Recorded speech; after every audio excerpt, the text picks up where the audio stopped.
Eu vou estar com vocês de manhã e de noite, Senhor permitindo. E agora de manhã eu pensei em falar com vocês sobre o culto da igreja. O culto da igreja. Para isso eu vou pedir, por gentileza, para que você abra a sua Bíblia em Êxodo capítulo 19. E nós vamos ler todo o texto de Êxodo 19. Minha versão é Nova Almeida atualizada, desculpa se eu estou em outra versão, você pode acompanhar comigo. Mantenha a sua Bíblia aberta após a leitura, que a gente vai caminhar por esse texto. Eu vou ler, você pode acompanhar. No terceiro mês, depois da saída dos filhos de Israel da terra do Egito, no primeiro dia desse mês, eles chegaram ao deserto do Sinai. Tendo partido de Refidim, vieram ao deserto do Sinai, no qual acamparam. Ali Israel acampou em frente ao monte. Moisés subiu para encontrar-se com Deus, e do monte o Senhor o chamou e lhe disse: assim você falará à casa de Jacó e anunciará aos filhos de Israel: vocês viram o que fiz aos egípcios e como levei vocês sobre asas de águia e os trouxe para perto de mim. Agora, pois, se ouvirem atentamente a minha voz e guardarem a minha aliança, vocês serão a minha propriedade peculiar dentre todos os povos, porque toda a terra é minha, e vocês serão para mim um reino de sacerdotes, uma nação santa. São essas as palavras que você falará aos filhos de Israel. Moisés foi, chamou os anciãos do povo e expôs diante deles todas essas palavras que o Senhor lhe havia ordenado. Então todo o povo respondeu a uma só voz: tudo que o Senhor falou faremos. E Moisés relatou ao Senhor as palavras do povo.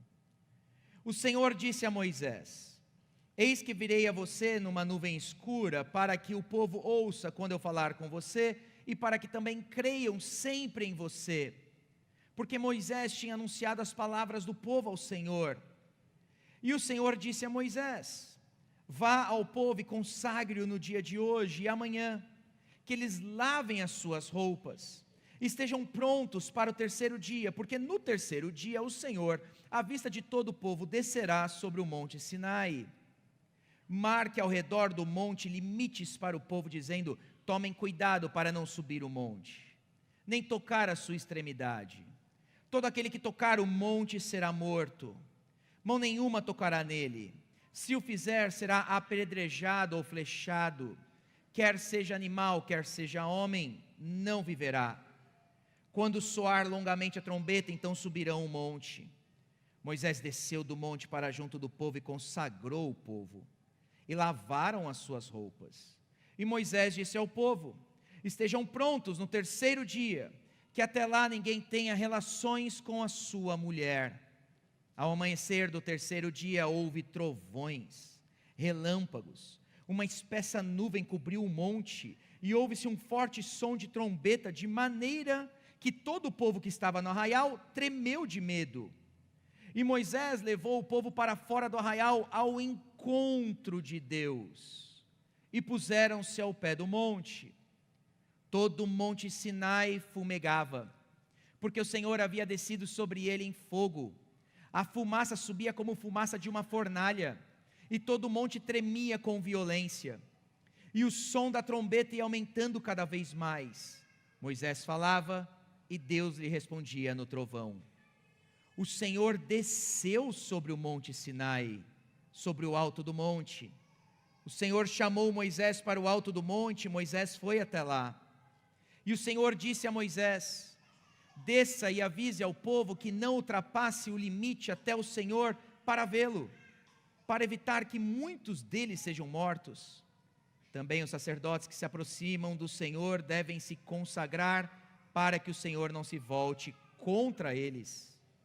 Então Moisés disse ao Senhor: o povo não poderá subir o monte Sinai, porque tu nos advertiste, dizendo: marque limites ao redor do monte e consagre-o. E o Senhor respondeu: vá, desça, depois você subirá e Arão virá com você, porém os sacerdotes e o povo não devem ultrapassar o limite para subir ao Senhor, para que Deus não se volte contra eles. Então Moisés desceu ao povo e lhe disse tudo isso. Por que cultuamos? Por que o culto é importante? Por que fazemos o que fazemos domingo após domingo? Por quê? Existem algumas razões que a gente pode pensar do porquê o culto é importante. A primeira razão, eu diria, é que nós fomos criados para o culto. Tira essa ideia de Gênesis capítulo 1, verso 26, quando Deus diz: façamos o homem à nossa imagem e nossa semelhança. Dentre todos os aspectos que a gente pode pensar dessa imagem e semelhança, fato é que o homem é criado com essa necessidade de se relacionar, de se voltar a Deus. Por isso afirmamos que o homem tem em si essa matriz metafísica, uma matriz transcendente em si mesmo. Por isso afirmamos que o desejo é da natureza do homem. O homem, por natureza, é um ser que deseja. Por isso, então, cultuamos. Talvez ninguém melhor trabalhou essa ideia do que um teólogo do Antigo Testamento chamado Hans Walter Wolff, quando em sua teologia do Antigo Testamento, ele vai nos lembrar o que significa a palavrinha alma na Bíblia. E aí ele vai dizer que alma, sim, por vezes, significa ser vivo, alma significa sede das emoções, mas por vezes a Bíblia também traduz a palavrinha alma como garganta. Por isso que a gente lê nos Salmos, às vezes, o salmista dizendo: pois saciou a alma sedenta, e encheu de bens a alma faminta. A alma é sedenta, a alma é faminta. Por isso o homem cultua em primeiro lugar, porque ele foi criado dessa maneira. Em segundo lugar, nós cultuamos, eu diria porque é agradável. Porque a gente crê no que o salmista disse em Salmo 147, aleluia, bom e amável é cantar louvores ao nosso Deus. É bom fazer o que fazemos domingo após domingo. Por isso cultuamos. Aqui a gente responde, a objeção do homem moderno, do porquê que vocês fazem isso domingo após domingo, se Deus não tem falta de nada. Por que vocês precisam se reunir domingo após domingo e dar a Ele alguma coisa? Ele não tem falta de nada. Nós respondemos que Ele não tem falta de nada, mas nós temos falta de tudo. Nós precisamos dessa satisfação, nós precisamos dessa alegria. Cultuamos a Deus em segundo lugar, para que a nossa alegria não só seja manifesta, mas ela seja completa. A sua satisfação não se completa a menos que você divida ela com alguém. Pessoas mais insatisfeitas são as que menos elogiam pessoas. Pode prestar atenção. Quando você elogia alguém, você manifesta a sua alegria, mas tem prazer na manifestação da sua alegria. Quando você cultua a Deus, você não só expressa a sua alegria a Ele, mas essa alegria também é completada, é satisfeita. Por isso então, nós cultuamos. Por isso que podemos afirmar então, que nós fazemos missões exatamente por causa disso. Nós fazemos missões, por exemplo, indo levando pessoas, ou falando de Cristo às pessoas, exatamente para compartilhar a nossa alegria com elas. Do tipo, venha também, vem ser feliz comigo. Conheça esse Cristo que eu conheci. Missões existem então porque a adoração não existe. Porque quando existir o culto, a missão deixa de ser necessária. Por isso que quando chegarmos no céu, já não teremos mais missão da igreja. Por quê? Porque o culto está ali de forma abundante. Mas enquanto pessoas não manifestam, não expressam essa alegria, por isso então fazemos missões. O alvo da igreja então, o último alvo da igreja não é obviamente fazer missão. O último alvo da igreja é a adoração. Nós vamos às pessoas dizendo: venham conosco, vamos cultuar o Senhor juntos.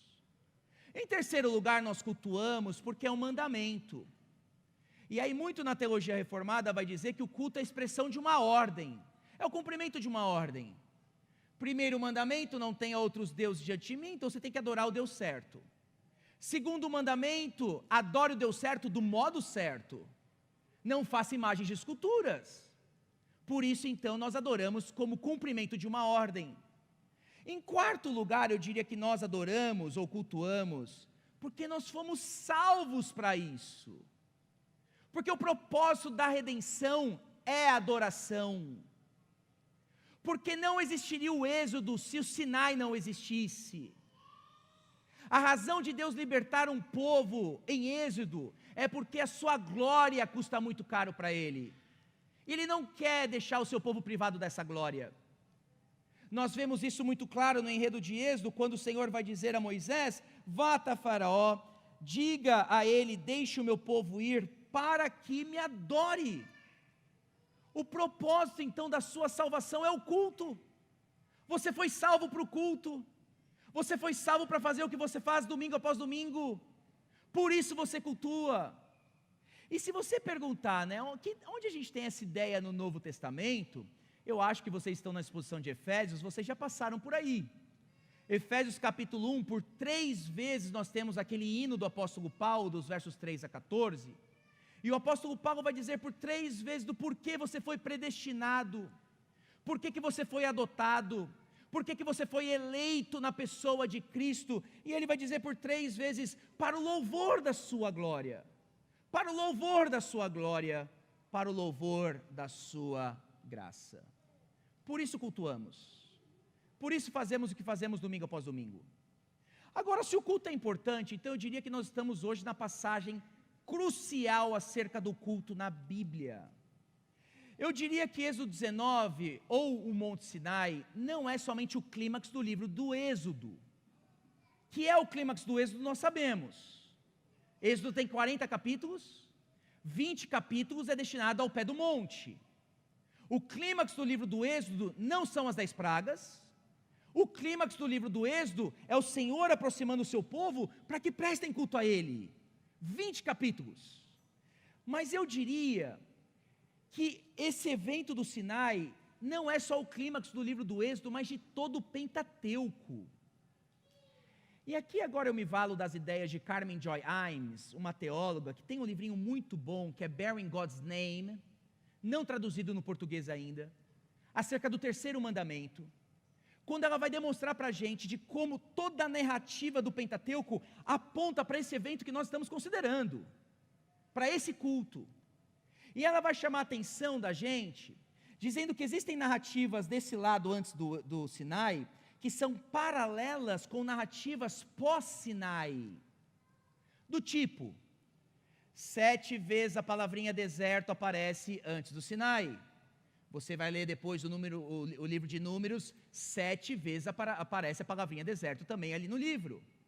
6 acampamentos são mencionados antes do Sinai. 6 acampamentos são mencionados pós-Sinai. Antes do Sinai, vocês lembram? O povo vai clamar por comida, o Senhor vai dar maná a eles, codornizes, eles vão bater na rocha e vai sair água. Pós-Sinai, o povo vai clamar por comida, Deus vai dar de novo maná a eles, codornizes, e eles vão beber a água da rocha. Antes do Sinai, o anjo do Senhor vai libertar o povo debaixo da opressão de Faraó. Pós-Sinai, o anjo do Senhor vai libertar o seu povo debaixo de Balaque. E aí ela vai mostrar para a gente que esses paralelismos estão apontando para um centro, para um clímax, e o clímax então do Pentateuco inteiro é o culto. É a adoração de Êxodo 19. O que está acontecendo então nessa passagem, meus irmãos, é algo sem precedente na história. É um culto único. E é um culto que se torna depois o paradigma para todo o restante da Bíblia. A ponto do autor de Hebreus olhar para essa passagem e comparar essa passagem com o culto cristão. Então eu só tenho uma tarefa com vocês nessa manhã. Olhar para esse texto aqui e aprender 4 coisas bem simples acerca do nosso culto. A primeira é a formação do culto. A segunda é o preparo para o culto. A terceira é o objeto do culto. E por último, o mediador do culto. Comecemos aí então com a formação do culto. Versos 1 e 2, por gentileza, na sua Bíblia. Olha como começa a narrativa. Versos 1 e 2, nós poderíamos dizer que nós temos aí informações geográficas importantes. No verso 1, você lê aí que eles chegaram ao deserto do Sinai. O que isso significa? Que o Monte Sinai ficava numa região maior, chamada deserto do Sinai. Ou seja, eles não estavam aí até então. Onde eles estavam? Êxodo 17 vai dizer que eles estavam nessa região de Refidim, faltava água, clamaram a Moisés, o Senhor disse a Moisés para que eles fossem ao monte Horebe, região de Horebe, e tirasse água de lá. Todas as vezes que você lê Horebe na sua Bíblia, é sinônimo de Sinai. Isso significa o quê? Que antes dessa passagem, o povo ia constantemente ao monte Sinai em busca de água. Agora, um cenário vantajoso aqui ao povo, finalmente, cessa-se essa transição, o povo se aproxima agora de modo permanente a esta montanha Sinai ou Horebe. No verso 2, nós lemos que eles acamparam em frente ao monte. E aí a perguntinha que vale R$1 milhão para a gente é: que monte é esse, né? Todo mundo até hoje está tentando descobrir qual é o monte. Peregrinos e mais peregrinos vão tentar visitar as regiões para descobrir, dentro da península do Sinai, com inúmeras montanhas, qual seria essa montanha? Tradicionalmente tem sido conhecido como Jabel Mussá, a montanha de Moisés, em que peregrinos vão relatar, nunca estive lá, que você sobe 850 metros de altura, você tem ali o Monteiro de Santa Catarina, do século VI, uma vista lindíssima lá de cima, mas nós não podemos afirmar com precisão que tipo de monte é esse. Mas nós não temos aqui somente o relato da localização do povo de Deus, mas também da sua formação nesse culto. Não é estranho quando você lê o verso 5 aí? Olha o verso 5. O povo chega para se aproximar e cultuar, e o que nós lemos agora é o Senhor dizendo: se ouvirem atentamente a minha voz e guardarem a minha aliança, vocês serão minha propriedade peculiar. Não é estranha essa dinâmica? De um lado você vai se aproximar para cultuar, do outro lado você recebe a lei. Por quê? Não é estranho? Isso aqui não é um prato cheio para o homem moderno, é a objeção que ele levanta? Eles vão dizer para você: só tem 2 tipos de religião. A religião fora da lei. A lei é impeditivo, ou é um dispositivo impeditivo para a sua felicidade, para a sua satisfação. A religião que funciona é a religião do amor, esqueça a lei. Do outro lado, eles vão falar: não, eu creio nesse verso aqui. A religião é da lei.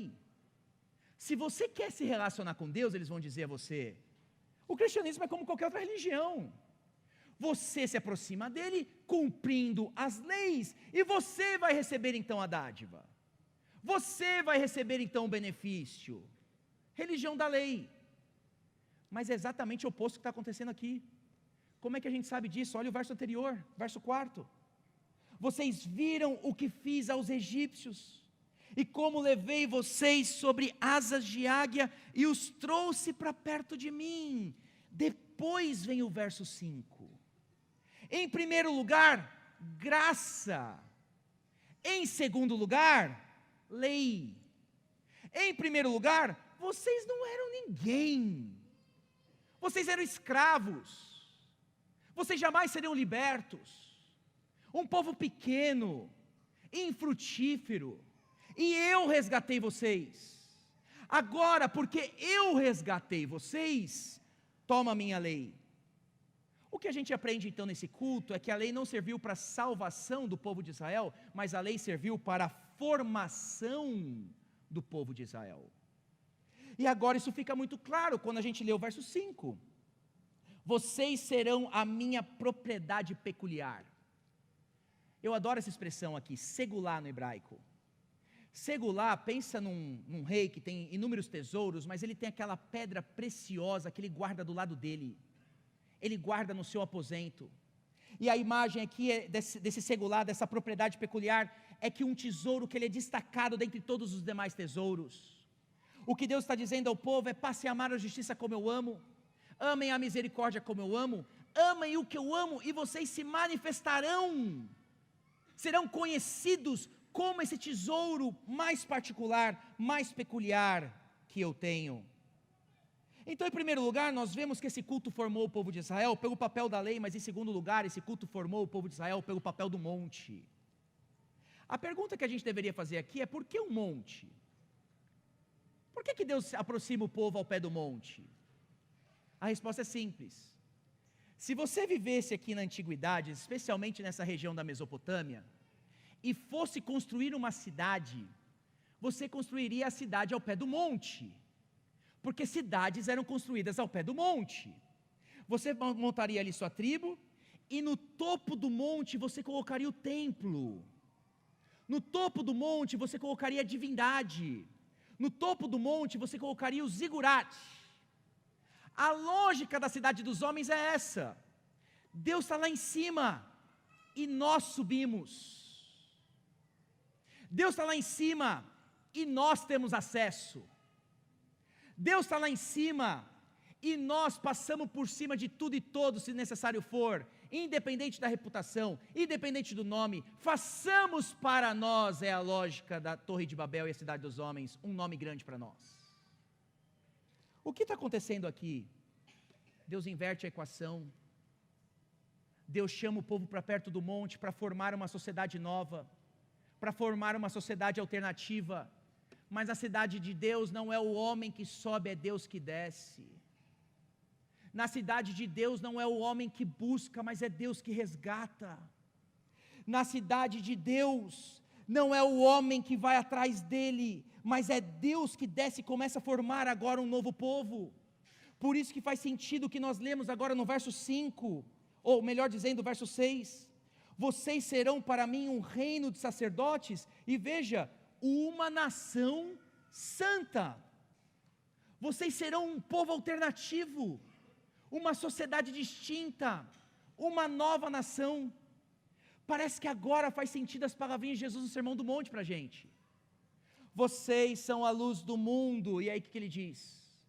Não se pode esconder uma cidade situada no alto de um monte. Deus estava formando uma nova nação, Deus estava formando um novo povo, estava formando uma sociedade alternativa, e é assim que nós vamos brilhar a nossa luz ao mundo, e é o culto em Êxodo 19 que forma o povo de Deus nesta nação. Então, meus irmãos, a primeira pergunta que nós temos que fazer nessa manhã é se o culto ainda nos forma, e como ele nos forma. E aqui eu diria que o culto nos forma de duas maneiras: num aspecto pessoal e num aspecto coletivo.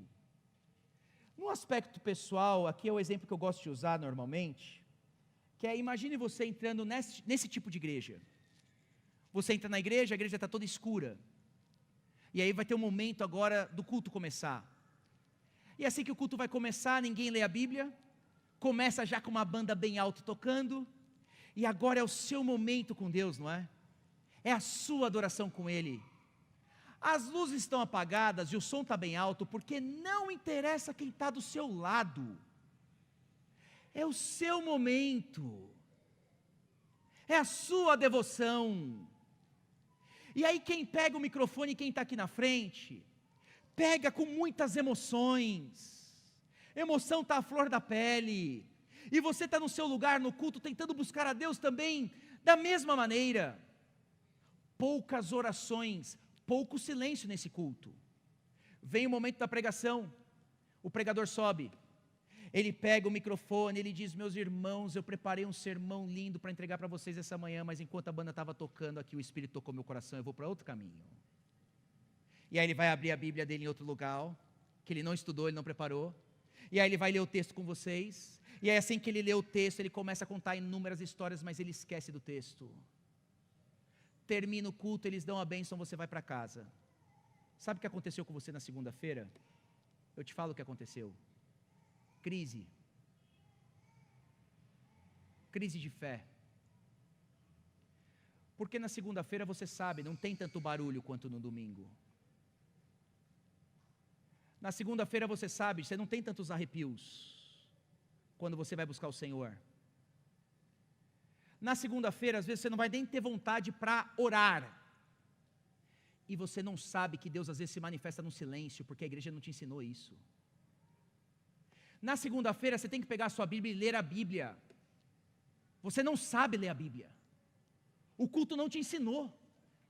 Você vai ler um texto e vai começar a pensar como o pregador falou. Não, peraí, deixa eu tentar buscar um significado oculto, que historinha eu posso conectar da minha vida. Você entra numa crise de fé e você não sabe o porquê. O problema não está com a sua fé, o problema está com a sua igreja, o problema está no seu culto, e você não sabia disso. Agora você entra em outra igreja, e agora quando você entra em outra igreja, as luzes são acesas, porque não é o seu momento com Deus, não é uma pessoa se aproximando ao pé do monte, é o povo inteiro que se aproxima ao pé do monte, você depende do outro. E agora quem abre o culto vai ler a abertura do culto com a leitura bíblica, porque você não se aproxima de qualquer maneira desse Deus. E aí quando você começa a cantar, você não canta somente olhando para cima, você canta como Paulo diz, falando uns aos outros com salmos, hinos e cânticos espirituais, você canta dependendo do cântico do outro. Não há nada mais que edifica a tua vida, quando você está cantando, você sabe o que o irmão está passando, e ele está proclamando as verdades divinas, e você olha para ele, e ele começa a pregar a você, mediante o cântico dele, e nesse culto há inúmeras orações, porque os salmos é a escola de oração, então você vai ter a oração de adoração, a oração de ação de graças, a oração de arrependimento de pecados e confissão, a oração de iluminação, a oração de envio, orações que o Salmo te ensinou. O pregador vai começar a pregar, ele vai dizer, olha a palavrinha que tem no verso tal, essa palavrinha significa isso, considere o contexto do texto. Você vai para segunda-feira e você foi formado agora a como buscar e se relacionar com Deus. Você sabe que se você chegar na segunda-feira e ficar em silêncio, você sabe que Deus está lá. Por quê? Porque no seu culto teve confissão de pecado e você ficou em silêncio. Quebrou um ritmo na sua vida do barulho. Você sabe ler sua Bíblia na segunda-feira. Na segunda-feira a última coisa que você vai pensar é ficar uma vida sozinha, uma carreira solo na caminhada cristã. Você sabe que você precisa do outro. O culto te ensinou isso. Nós não percebemos do quanto o culto é formativo, assim como aqui em Israel, no pé do monte, o culto estava formando eles numa nação santa, num povo distinto, o culto também está formando a sua vida. Aí eu falo para vocês, tristemente, como pastor de igreja, de que normalmente as pessoas chegam para a gente e dizem, olha, nós estamos pensando em mudar para a cidade A, para a cidade B, para o país tal. Por quê? Porque lá tem um emprego melhor, eu tenho uma condição de vida melhor, meus filhos vão ter uma vida melhor, mas a última coisa que se pensa é se lá tem uma igreja, se lá tem um culto. Você vai ter dinheiro, você vai ter carreira, você vai ter uma vida de sucesso e uma vida em paz, mas você vai perder o seu coração, porque o culto te forma. Se você entrar em qualquer igrejas que cultuam o Senhor de modo que Ele não prescreveu, um culto que não é bíblico, isso vai acabar com a sua vida. O culto é extremamente formativo. Nós não só aprendemos acerca da formação aqui do culto, mas nós também aprendemos acerca do preparo então que nós temos que ter para o culto. Se você olhar aí dos versos 7 a 15 na sua Bíblia, o que você tem agora é Moisés preparando o povo para cultuar a Deus. Nos versos 7 e 8, tem essa comunicação entre Deus, Moisés e o povo. Moisés chama os anciãos do povo, passa aí no verso 8 a ordem ao povo, o povo responde a ele. Aqui é a ideia de Moisés como um profeta fiel. Deus fala, ele fala ao povo e ele leva a situação do povo a Deus. No verso 9, a forma de comunicação que Deus deu, através de uma nuvem escura. E se você se perguntar por que dessa nuvem escura, o texto é muito claro, dizendo para que o povo acreditasse na palavra de Moisés. Pensa você, um pastor vai falar com a igreja e tem uma nuvem escura atrás desse pastor, seria um sinal claro de Deus escolhendo então Moisés para falar com o povo. E aí a mensagem é muito clara, versos 10 e 11, vá ao povo e consagre ele. Se você perguntar que tipo de consagração era exigida nesse culto, veja aí o verso 12, a primeira consagração é não toque na extremidade do monte.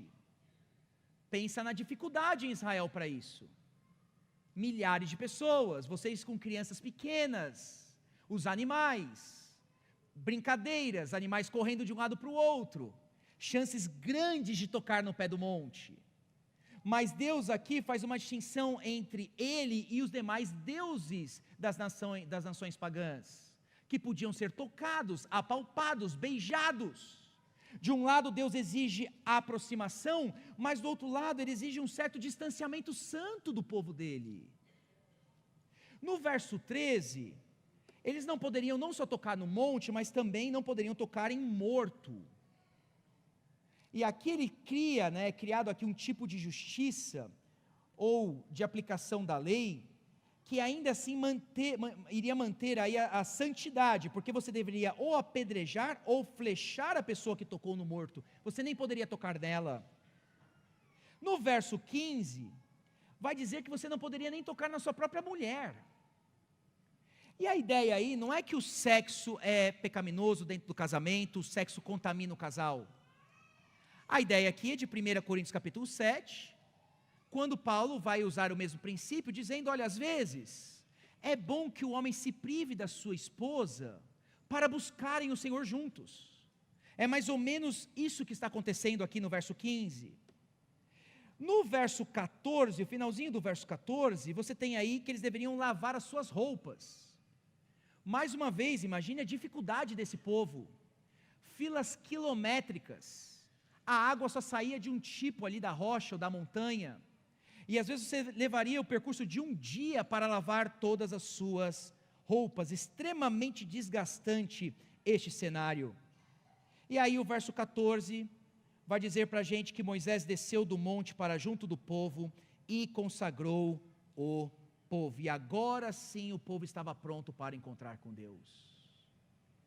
Meus irmãos, o que nós aprendemos aqui então é que na nossa adoração nós devemos ter tanto alegria quanto temor.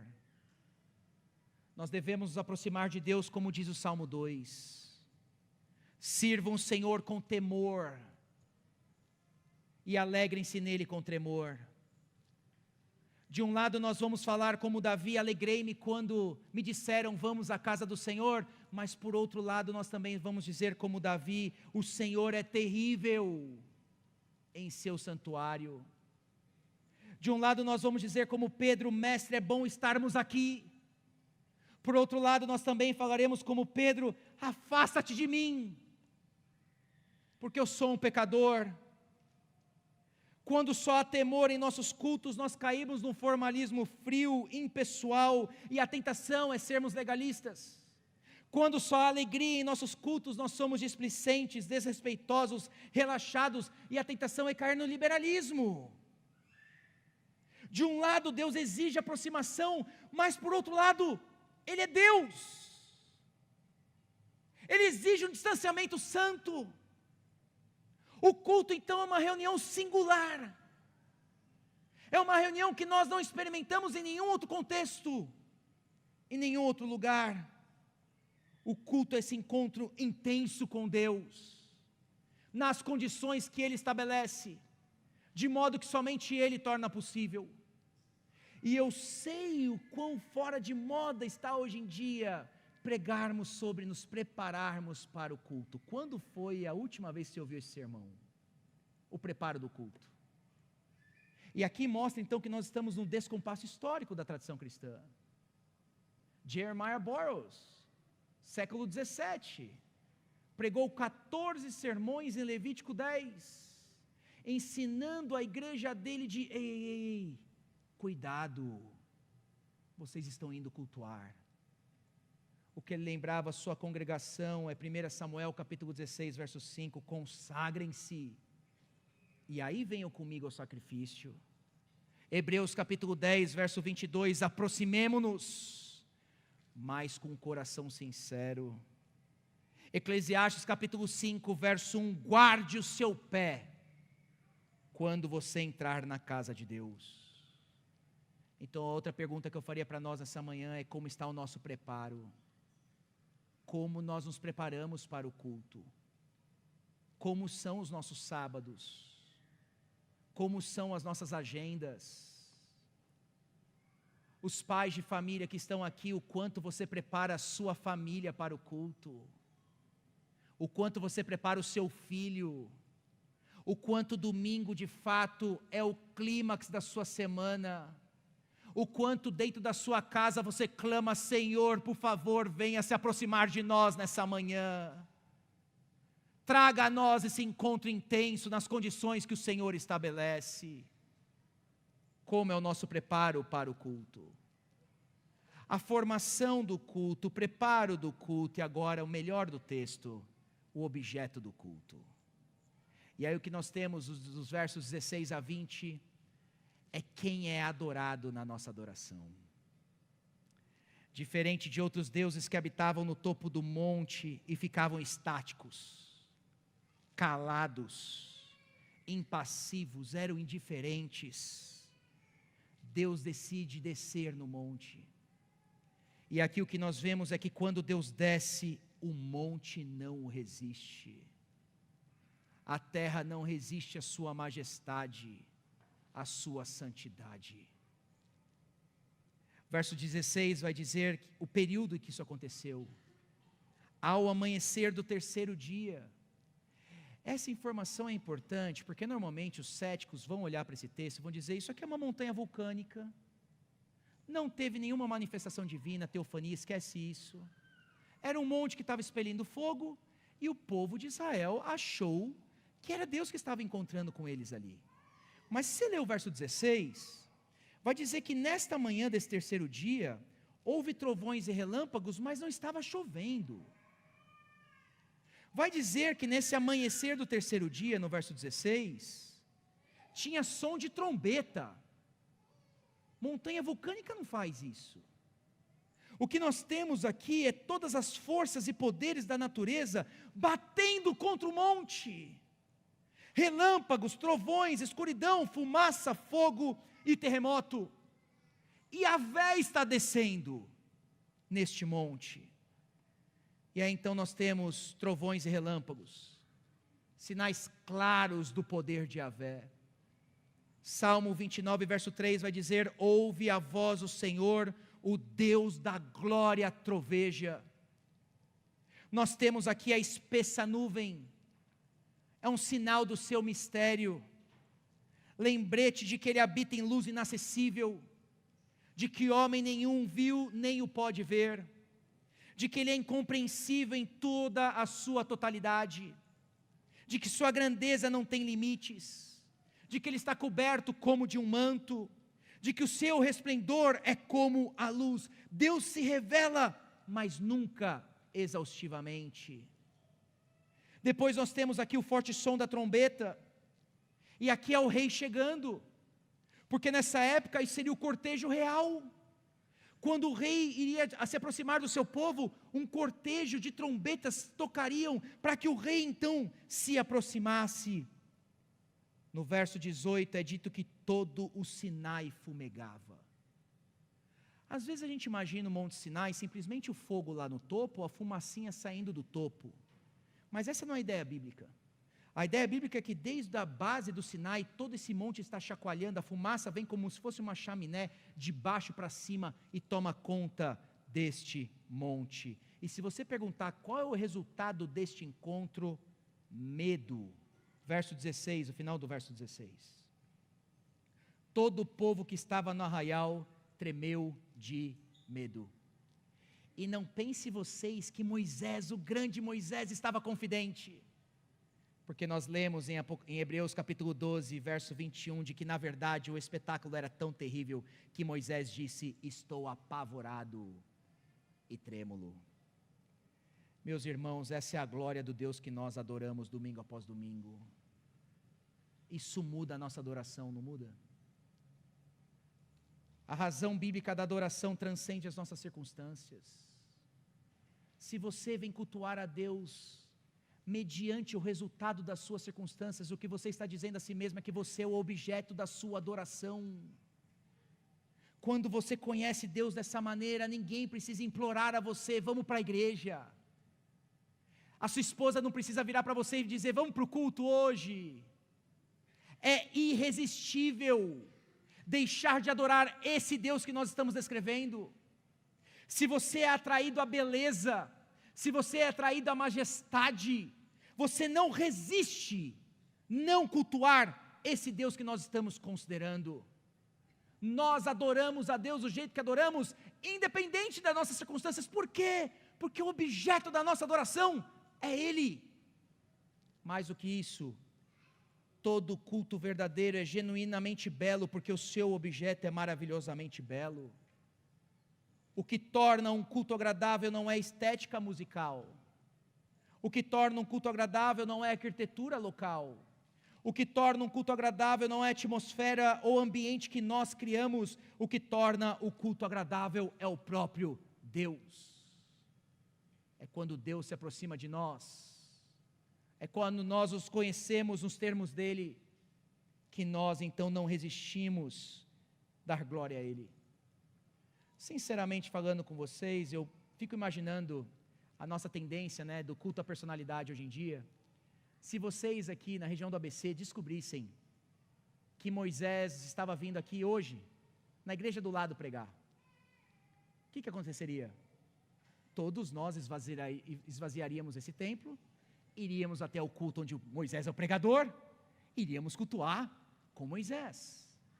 Mas aí você chega naquela igreja e Moisés está tremendo de medo.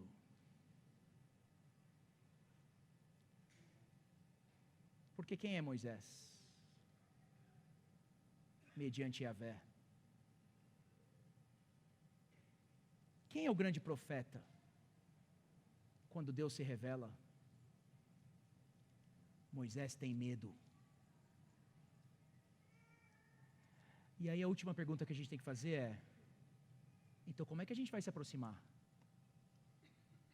Como é que a gente pode se aproximar desse Deus? E aí meu último ponto com vocês: nós precisamos de mediação. E aí eu não sei se você percebeu, Moisés está tentando fazer o papel de mediador aqui. Versos 20 a 23, ele tenta ficar no meio entre o povo e Yahvé, nessa comunicação.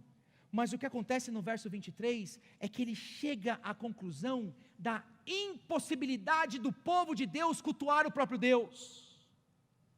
Então Moisés disse ao Senhor, verso 23, o povo não poderá subir o monte Sinai. O povo não tem envergadura moral para isso. O povo não tem estatura para isso. O povo não tem mérito para isso. Termina o texto para a gente, nos colocando numa impossibilidade. Como que vamos adorar Yahvé? Essa é a pergunta. Como é que você pode chegar essa manhã confiante adorando Yahvé? Você lembra onde termina esse culto? Esse culto termina em Êxodo capítulo 24. E quando a gente vai ler Êxodo capítulo 24, eu narro para vocês. Moisés vai dizer ao povo para que eles preparem alguns sacrifícios de holocausto. Sacrifício de holocausto agora no verso 6, Moisés vai pegar o sangue lá no capítulo 24, vai molhar o seu dedo, vai jogar o sangue sobre o povo. E aí no verso 8 nós lemos: então Moisés pegou aquele sangue e aspergiu sobre o povo e disse: eis aqui o sangue da aliança que o Senhor fez com vocês. O que o culto do Êxodo 19 nos ensina é que nós precisamos de um mediador maior que Moisés. O que o culto de Êxodo 19 nos ensina é que nós podemos cultuar a Deus não pelo sangue de Moisés, mas pelo sangue de um outro sacrifício. E agora faz sentido. Milhares de anos depois, Jesus está reunido com seus discípulos. Ele tem um pão nas suas mãos, ele tem um cálice de vinho na outra mão. Ele vai pegar esse pão e esse cálice, vai dizer que o pão representa o seu corpo, e com o sangue ou o cálice, ele vai dizer que esse cálice representa agora o sangue da nova aliança.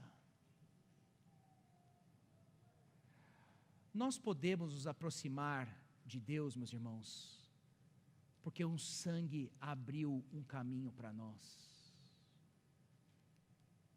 O nosso culto é cristocêntrico, não porque eu chego no final do sermão e aponto o sermão para Jesus. O nosso culto é cristocêntrico porque se Cristo não for o mediador, o seu culto não é aceito. E aí existem 3 maneiras de nós pisotearmos o sangue de Jesus nessa manhã. A primeira maneira é se você não cultua. Porque Ele escancarou o caminho para você, mas ainda para você o culto não é importante, você não se aproxima.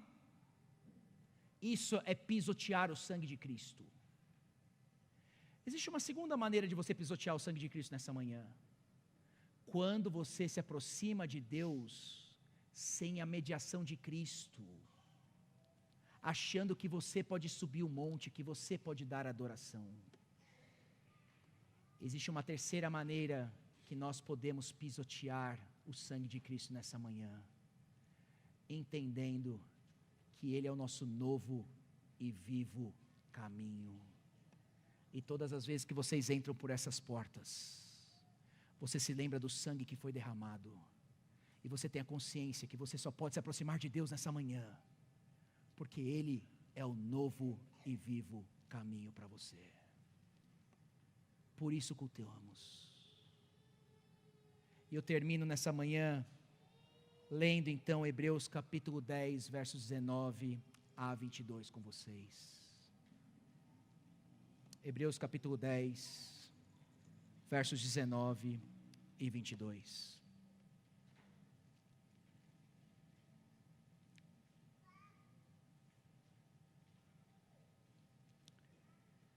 Portanto, meus irmãos, tendo ousadia para entrar no santuário, pelo sangue de Jesus, pelo novo e vivo caminho que Ele nos abriu por meio do véu, isto é, pela sua carne, e tendo um grande sacerdote sobre a casa de Deus, aproximemo-nos com o coração sincero, em plena certeza de fé, tendo o coração purificado da má consciência e o corpo lavado com água pura. Vamos orar.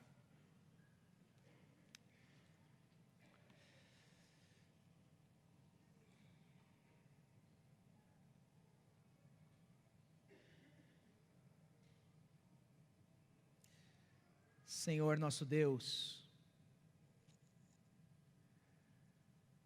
nessa manhã nós meditamos mais uma vez na verdade de que o culto é um encontro singular, de que é o Senhor quem nos atrai e mais ninguém. E obrigado por nos atrair com cordas e laços de amor. Muito obrigado, Senhor.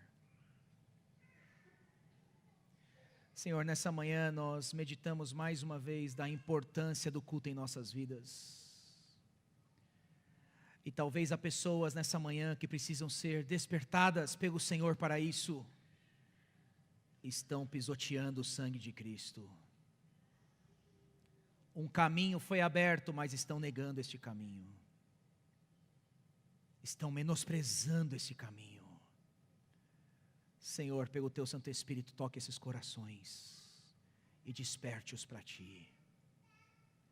Mais do que isso, eu te peço por esta igreja, para que todos os cultos que forem prestados a Ti, sejam sempre cultos alegres, mas também cultos cheios de temor. Que somente o Teu nome seja adorado neste lugar, e que o Senhor se manifeste como Deus grande que é, temível, santo, justo, compassivo, misericordioso. Senhor, obrigado porque o Senhor tem nos dado a oportunidade de fazermos domingo após domingo aquilo que vamos passar a eternidade fazendo, e juntos. Então desperta-nos para o culto, desperta-nos para a adoração devida ao Teu nome, dá-nos o prazer para isso. É o que eu te peço nessa manhã, no nome de Jesus, o nosso mediador. Amém e amém. Obrigado, meus irmãos. Deus os abençoe.